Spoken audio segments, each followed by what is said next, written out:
Hello everyone, welcome back to SwitchUp, and firstly congrats to the winner of the free game from last week. This week in the sales video, I think we've got quite a few that have never been as low as they are today, and some that very rarely go on sale, so that's nice. And today I was helped by my son, who's done these prices. He is only 8. So if there are any mistakes, well, let's just pretend we didn't see them. Alright, what are the best games on sale? Well, my name's Mark Walker, welcome back to SwitchUp. Now let's find out.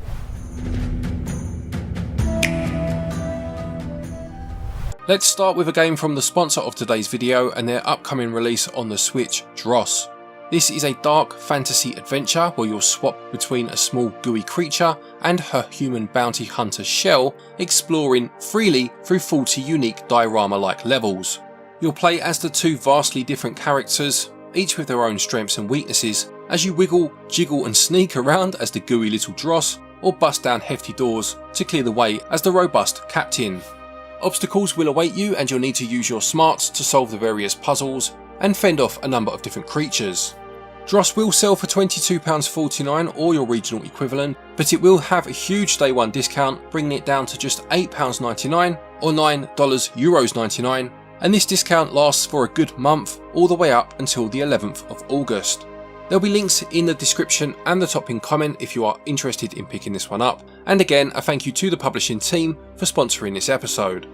Now the whole Sniper Elite series are at their cheapest ever prices at the moment, so if you haven't got the other ones you can pick those up stupidly cheap. But Sniper Elite 4 is currently our go-to co-op game on a Friday night. We play in LAN play, so we get 2 Nintendo Switches basically playing over the wireless network, and it's absolutely flawless. One of you can like save at any point and then the restore is almost instant, and it's that classic Sniper Elite gameplay. You've got massive sandbox maps, and like massive is a good word for it, but it doesn't do justice to just how big they are. You find yourself in all sorts of pickles, and playing them 2-player is just it's great. You see your mate running in and doing melee kills, and you're trying to pick them off from a long range. It's just quality. It uses that X-ray slow motion camera, which I probably won't be able to show in the footage because we'll get demonetized. But yeah, very adult games, really well worth picking up. That one is 75% off at the moment, and as I say, the other ones are also on sale until July the 10th at just £8.74. Absolute bargain. Following on from that, we have Bear and Breakfast. In the US regions, and it is only the US and Canada sadly, it's down to the cheapest it's ever been. It's 40% off. I have the vinyl for this one in the other room. I think it was actually Glen that bought me the vinyl player for a couple of birthdays back, and yeah, I use it a lot actually. I do like, there's something about it, isn't there, like the crackling of it and things, and the manual way you have to put music on. There's something nice and tactile about it. So the soundtrack's decent. So Bear and Breakfast, you basically have to run a B&B run by a little bear for the humans to come and visit. So it's a nice little flip of the usual. Well, it's not really a flip actually, is it, now that I say it? Humans aren't running bed and breakfasts for bears. It would be absolute carnage, wouldn't it? Be like the Revenant every time they try and serve the breakfast order. So the sale for that one, as I say, is 40% off. Good game. We do have a full review until July the 15th. I'm a bit of an anime fan, and I did enjoy Demon Slayer Kimetsu no Yaiba. I can't say that at all. Although it didn't quite live up to the hype of many. I enjoyed the fast-paced combat. I thought the story was interesting enough, but I would say I wouldn't be buying it at full price. And at 66% off though, which is the cheapest it's ever been, it's definitely much more palatable. It is another that we do have a full review of. I think I've covered most of these kind of arena brawler style games, and it has had quite a few patches as well since it came out.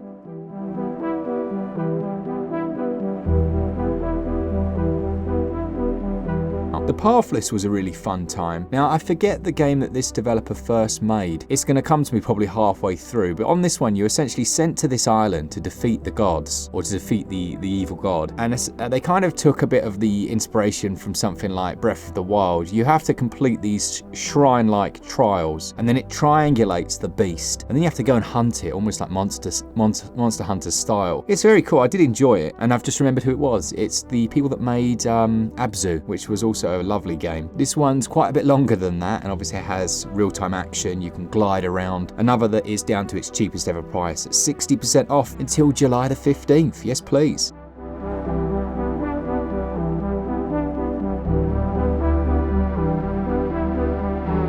Fuga Melodies of Steel, I think, has partly gone so underappreciated because the baseline price was just too much for people to invest in something they just weren't sure of. Now, of course, most of the reviews that have covered it have said how good it is, but I think it's a genre that, I don't know, it feels like a bit of a punt for people.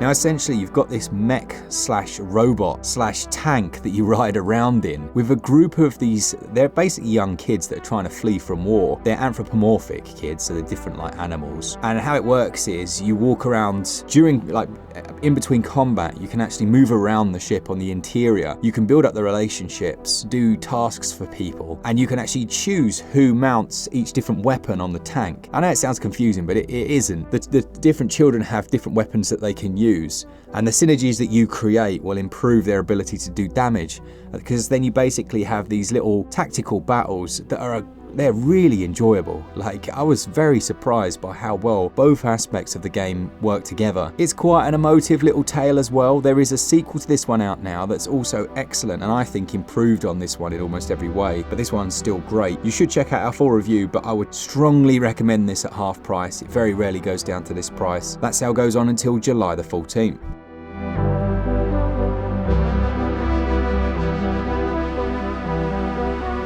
Alright, a little gem then that I picked up from the US sale is Floppy Nights. Might not sound like a gem, it sounds like something. It's 75% off at the moment, down to $4.99. I did my old classic extensive testing, which was to watch the trailer, and then I bought it, and it includes all of the DLC side quests, which I think is like 24 new levels and 50 different cards, and I'm a big fan of the hybrid kind of deck builder slash tactical turn-based combat they've created. It's one of those I probably wouldn't have looked twice at full price, I have to be honest, but it's great. It has a cracking soundtrack from, I think it's Graham Nesbitt, the same guy that did the Garden Story soundtrack. It's super colourful. I think we can class this as one of those addictive games, so if you're someone that enjoys these mechanics, this will really click with you. Just remember that it is only on sale in the US regions at the moment, but for what, $4.99, you can't go too far wrong at all. The sale for Floppy Nights goes on until July the 15th.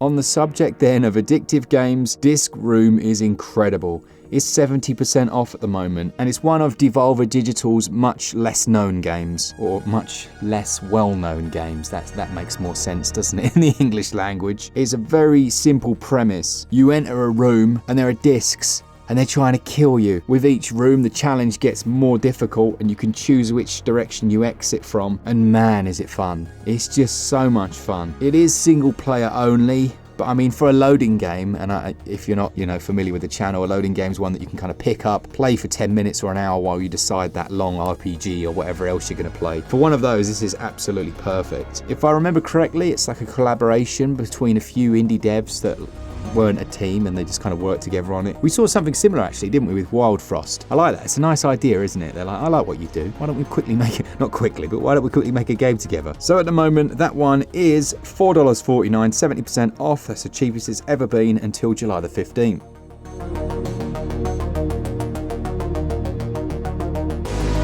If you're as ancient as I am, then you'll remember buying games on like PC and stuff when you were a kid, and it felt like you were, I don't know, like when you watched a film you probably shouldn't have watched or stuff like that. I remember getting Blade Runner the Enhanced Edition on my PC. I mean, it wasn't Enhanced Edition back then, it was just standard, and thinking, my word, this game, firstly it looks like a photograph, and secondly these are some dark themes, and I thought it was fantastic. Now, it's almost like a point-and-click adventure, and it was developed by Westwood Studios, who did a lot of my favourite games back in the day. It used things like motion capturing, which was revolutionary at the time. As they do, Night Dive worked tirelessly to make this one work on the modern platforms, and it's much more difficult than simply porting the game across to their Kex engine, which we've seen with the 3D titles, because you had assets that were almost below SD resolution, and they're trying to bring them to your HD TV. There was quite a bit of bumpiness, shall we say, in that transition. You can switch between what amounts to like an upscaled but very smoothed image, and it doesn't quite work. They've used things like SMAA, anti-aliasing, and thankfully they've actually put out a massive patch that's made it much better than it was at launch. I had some real issues. There is still one bug in there, and it's like sometimes you can have a bit of a sound glitch. Switch. And you know, I say this one bug, there might be a couple more, but I still think it's a worthy experience. It's such an enjoyable game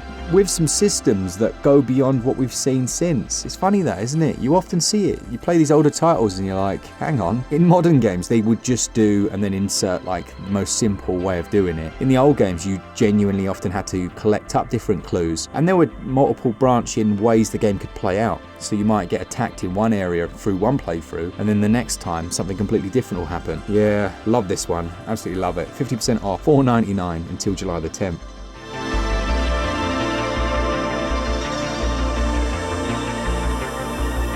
Another underrated game, we had a review of it on the channel, is Pepper Grinder. That's 33% off, the cheapest that one's ever been. And I think it's fair to say this launched in a bit of a lull for the Switch. We saw a real kind of downturn of Switch interest in about March time. I think it was mainly because people obviously heard that the Switch 2 wouldn't be coming out this year, and just general interest dropped. That's all changed with the latest Direct that's come out. But yeah, this one came out in March, and it is a great game. Well worth checking out our full review of it. But for just over $10 or your regional equivalent, like £9 here, it's lovely. You almost like swimming with that grinder through the scenery, channeling its Dig Dug vibes. Very colourful, kind of crunchy, you know, it has that tactile feel as you're moving through the stages. And of course, collecting all kinds of shinies. I think this is probably my pick of the week for the sales, actually. Really a good game, 33% off, £9. It's a developer that I want to support, and that sale goes on until July the 14th.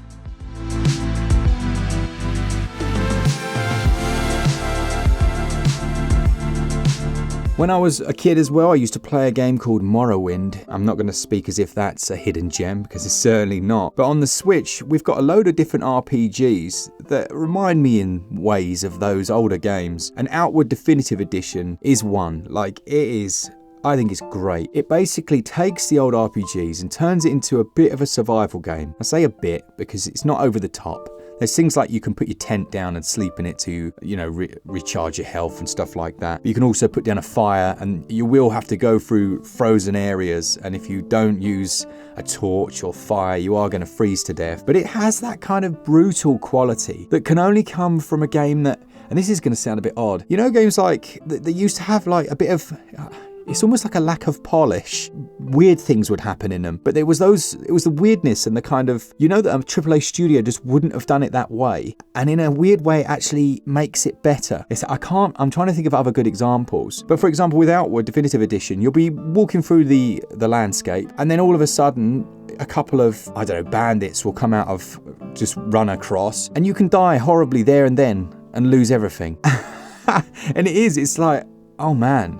You just know that wouldn't happen in a AAA game, and it gives it a certain atmosphere that you genuinely have to think, all right, what am I going to take with me? What weapons? I need to make sure I'm light enough to escape if I do get attacked. All those little decisions are in Outward Definitive Edition. I loved it. Again, I have a full review of it. It's had, I think, 4 patches since it came out. Really improved. It's not, you know, it's no oil painting, but I do think it looks okay. And it's one of those RPGs that even on other platforms was never fully appreciated, in my opinion. Cracking game. And there is also online co-op, so if you can get someone else to join you, definitely worth it.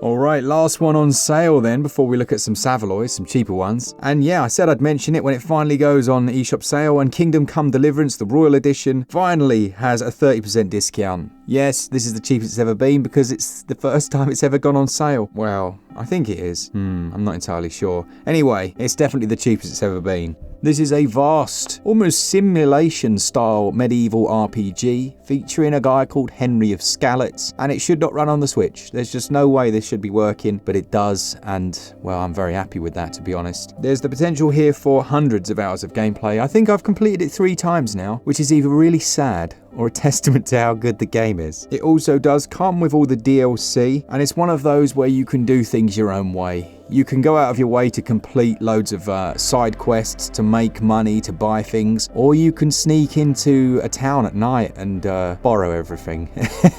But trust me, when you get caught, it's gonna go wrong for you. Now, there's 2 different difficulty modes in here as well. The hardcore mode, you can't save whenever you want.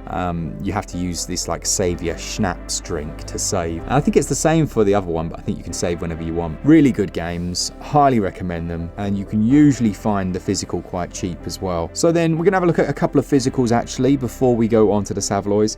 First up, you've got Potion Permit. That one is down to its cheapest ever price. It's $14.99 at Target in the US. A fun game that we have a full review of. You've got After Image, the deluxe edition, which is a great Metroidvania. That's £14.99 here in the UK at Game UK. And also at Game UK, you've got Dredge at £14.99. And I think that might be the deluxe edition or the complete edition or something like that. So then into the Savaloy Selection. First up, you've got Minute, 75% off, down to £2.24. Yes, please. A game that never gets old in our house. You've got Puyo Puyo Tetris. I can't say it. It's 80% off until July the 15th. Just $3.99. Very fun in co-op. Eldest Souls, which is like a boss rush Souls game from a top-down perspective with pixel art graphics.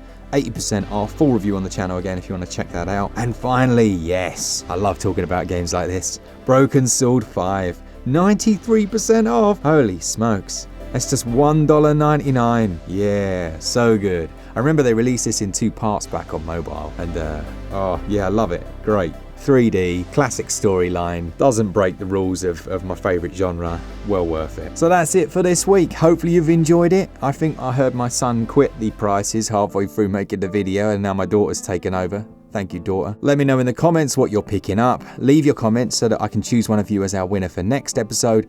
And as always, a big thanks to our Patreons and members. Make sure your notifications are on because we have given a few things away at times and those are announced in community posts. And if you don't see them, there's no way of me getting you, basically, and saying, hey, take your game, please.